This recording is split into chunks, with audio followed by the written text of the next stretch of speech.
Cette semaine, une matinale très chargée avec des grosses annonces et en plus il y en a pour tout le monde. C'est fini les vacances définitivement. Eh oui, c'est fini les vacances, ça y est, le mois de septembre. On est le 19 au moment où j'enregistre cette émission, donc le jeudi midi comme d'habitude.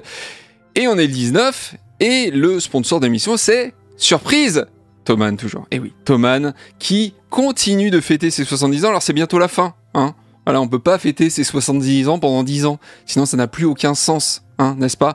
Donc allez-y, allez voir du coup le lien en description, sachant qu'il y a toujours des nouveaux produits qui arrivent.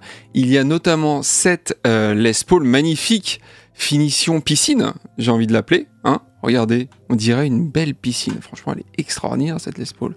Bon, c'est un peu tape à l'œil, c'est vrai. Franchement, ça le fait. Moi, j'adore les Les Paul bleus en plus. Il y a ça aussi, j'ai vu. Regardez le set Ernie Ball, 70e anniversaire avec la petite boîte en métal. Moi, franchement, la petite boîte en métal, je la veux. Voilà. Je vous le dis, je la veux, cette petite boîte en métal. Donc, allez voir, du coup, hein. Et puis, nous, on va passer à la première news. Allez, c'est parti.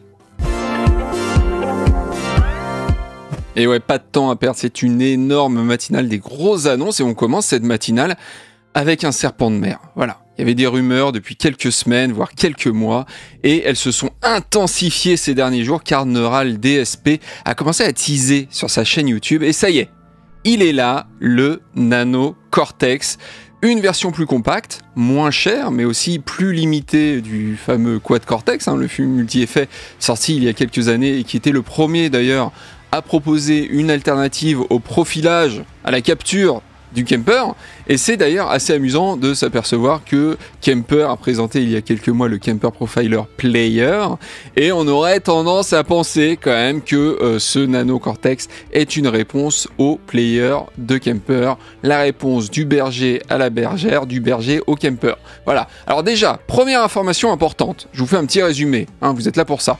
Contrairement au Kemper Player et au Tonix d'IK Multimédia, vous pourrez prendre l'empreinte de vos amplis, pédale d'overdrive, enceinte et micro directement sur la pédale. D'accord? Il y a une entrée permettant de le faire, qui est là pour ça. Chose impossible d'ailleurs avec la solution de Kemper et avec le Tonix. Il faudra notamment avec le Tonix utiliser le logiciel et donc un ordinateur. Le Kemper, il faut les Kemper qui sont un peu plus chers. Deuxième info importante. Cette pédale ne dispose pas du module de simulation d'ampli à base de modélisation, parce qu'il y a ça aussi dans le Quad Cortex, il y a de la modélisation, et donc ce n'est pas compatible non plus avec les plugins de la marque, parce que le Quad Cortex aussi est compatible maintenant avec certains plugins de la marque, ils arrivent petit à petit. Donc en gros, vous pourrez utiliser les captures, mais c'est tout, pas de modélisation. Important à savoir quand même. En revanche, vous aurez quand même accès à un chargeur de fichiers de réponse à impulsion, les fameux IR, hein, qui sont des fichiers que l'on trouve un peu partout sur le net et qui généralement sont des captures des enceintes, micros et pièces d'enregistrement. Et au niveau des effets, eh ben c'est aussi très différent du Quad Cortex, il n'y a que 5 slots d'effets, okay, et on ne peut pas changer de place les slots d'effets. Voilà. 2 sont situés avant la capture d'ampli et 3 après. On a devant la capture d'ampli un noise gate et un outil pour transposer l'accordage de sa guitare. Et après la capture, on a un chorus type Boss DC2, un délai type analogique Bucket Brigade, tout ça, vous savez, et une reverb type Hall à la Lexicon 224, et c'est tout. Voilà, on a donc moins d'effets à disposition que le Kemper, qui lui en a beaucoup plus pour le coup, mais plus que le Tonix. Donc voilà, apparemment le fait de ne pas pouvoir changer l'ordre des effets a pour conséquence de pouvoir offrir une latence quasi nulle quand on change de preset, ce qui est une bonne chose je trouve en live. Et pour finir, sachez que la pédale fait 620 grammes, elle est alimentée en 9 ou 12 volts et consomme 600 mAh, donc a priori pas besoin d'un chargeur spécial. Elle est compatible MIDI, elle fait interface audio aussi lorsqu'elle est branchée en USB-C à un ordinateur, et elle est vendue 569 € chez notre partenaire, le lien est dans la description.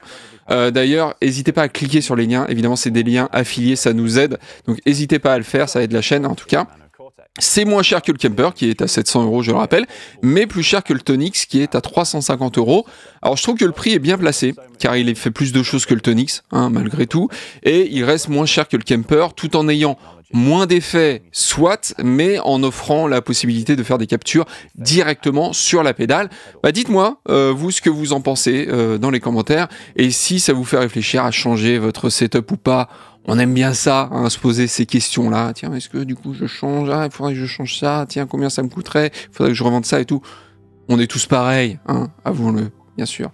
Voilà, perso, je sais pas si je vais revendre mon Camper Player pour autant, mais si j'avais eu le choix à l'époque, je pense que j'aurais hésité, clairement. Allez, on passe à la suite.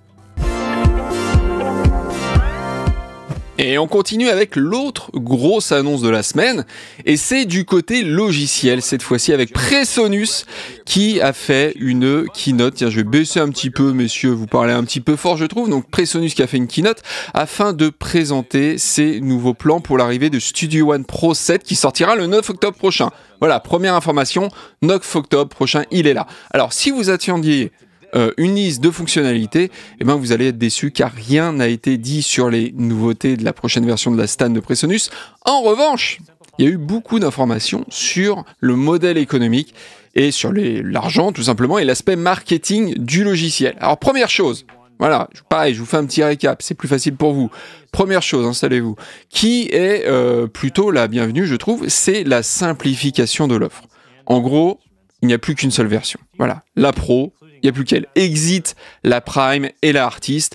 Toutes les extensions et instruments virtuels sont présents dans cette unique version. Point barre. Voilà, il n'y a plus à se prendre la tête sur quelle version acheter. Deuxième chose, le prix, qui est de $199 pour les nouveaux arrivants. Pareil, grosse baisse de prix de la version Pro, du coup, vu qu'il n'y a plus qu'elle. Grosse baisse de prix. On sent que Logic est passé par là aussi. Hein. Forcément, Logic propose une Stan très complète pour à peu près la même somme d'argent. Et pour les nouveaux arrivants, c'est $149 pour ceux donc qui désirent mettre à jour leur ancienne version. Alors pour ce prix, vous aurez une licence perpétuelle. Vous pourrez donc utiliser le logiciel jusque dans votre tombe, n'est-ce pas ? Si votre version est toujours compatible évidemment avec l'OS de votre ordinateur, évidemment, ce qui n'est pas gagné, hein, comme je le dis souvent, la notion de perpétuel dans le domaine du logiciel est toute relative. Le logiciel ne vous appartient de toute façon pas, vous avez une licence d'utilisation en fait, et vous restez à la merci des mises à jour, des problèmes de compatibilité, etc. Voilà, faut pas non plus se leurrer, vous pourrez pas l'utiliser jusqu'à pendant 80 ans, hein, évidemment. Bref, vous aurez donc une licence perpétuelle, avec les petits doigts comme ça, mais vous aurez aussi accès à 1 an de mise à jour, sachant que désormais, voilà, l'équipe de Presonus promet, ça reste des promesses pour l'instant, mais ils promettent, voilà, devant une caméra, ils promettent des mises à jour plus régulières. Au lieu de la grosse mise à jour tous les 2 ans comme avant, on va avoir le droit à 3 ou 4 mises à jour par an, voilà, avec à chaque fois son petit lot de nouveautés. Alors évidemment, ça sera des mises à jour plus petites, hein. Ça va incrémenter ça va être des plus petites marches, hein, tout simplement. Donc c'est pas mal, je trouve. Ça permet de moins avoir à attendre les nouveautés, les nouvelles fonctionnalités pendant plus longtemps, parce que parfois on attendait 2 ans. C'est plus agile, voilà. Il y a une moins grosse charge cognitive aussi, je trouve, pour les utilisateurs, qui se retrouvent pas avec 25 nouvelles choses d'un coup à gérer, à intégrer dans leur workflow, etc. Parce que c'est aussi ça, des nouvelles versions de Stan. C'est des nouvelles choses à gérer pour l'utilisateur. Hein, faut pas l'oublier, ça.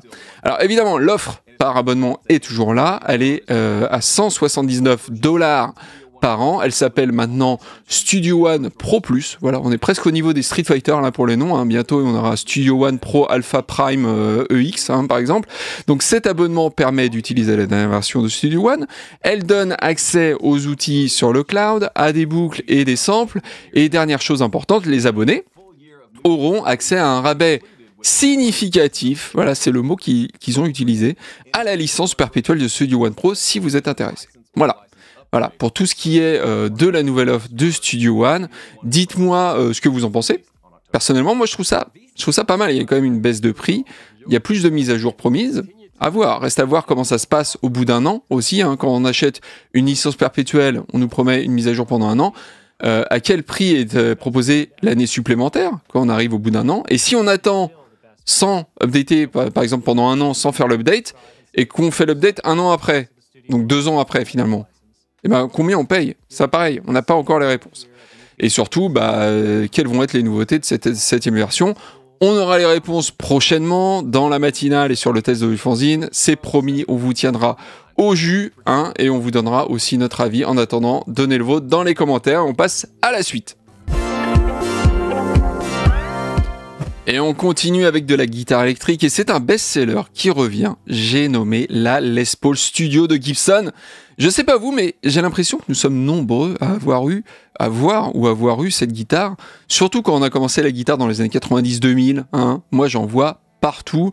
J'en ai une que j'ai achetée en 96. Et d'ailleurs, je me suis amusé à convertir le prix de l'époque en francs. Je l'avais acheté 6300 francs, je m'en souviens très exactement. Évidemment, c'était une grosse somme pour moi à l'époque, ça l'est toujours d'ailleurs aujourd'hui.